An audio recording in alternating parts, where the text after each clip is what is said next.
Guys, তো আজকে একটু দুর্গাপুর শুটিং করতে গিয়ে কিছুটা এরকম ঘটলো। তো চলো প্রথম থেকে বলা যায়, আজকে একটু তাড়াতাড়ি দোকান থেকে এসে এখানে একটু বসে বসে হাওয়া খাচ্ছিলাম। তারপর রয়তকে বললাম চ ভাই ভিডিও বানাতে হবে তাড়াতাড়ি চ। তারপরে আমাকে বললো যে এখানে কাজ করছি তো একটু পরে যাবো। তারপর রয়তের কাজটা হয়ে যাওয়ার পরে আমরা চলে আসলাম ভিডিও বানাতে। তো তারপর ওখানে শুভ দাঁড়িয়ে দাঁড়িয়ে রিয়াকশন দিচ্ছিল, ও ভিডিও করছিল। তো তারপর আমার শুট ছিল, তার জন্য রয়ত আমাকে দেখিয়ে দিচ্ছিল কিরকম ভাবে করতে হবে। তো এই শুটটাই রয়ত আমাকে একটা লাথি মারবে, আমি উড়ে গিয়ে পড়বো। তো অনেকবার নিয়েছে তো হয়নি, তো লাস্ট বার শুট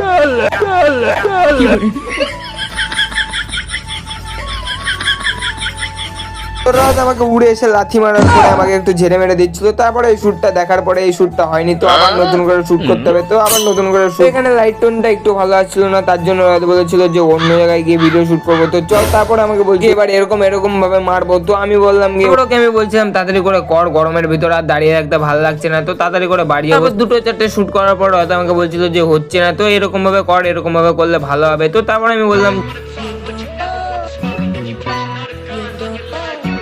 এই শুটটা কমপ্লিট হয়ে যাওয়ার পর রয়ত আমাকে বলছিল যে ভাই লাস্ট শুটটা নেবো। তো লাস্ট শুটটা নেওয়ার পরে আমাকে একটা লাথি মারলো জোরদার।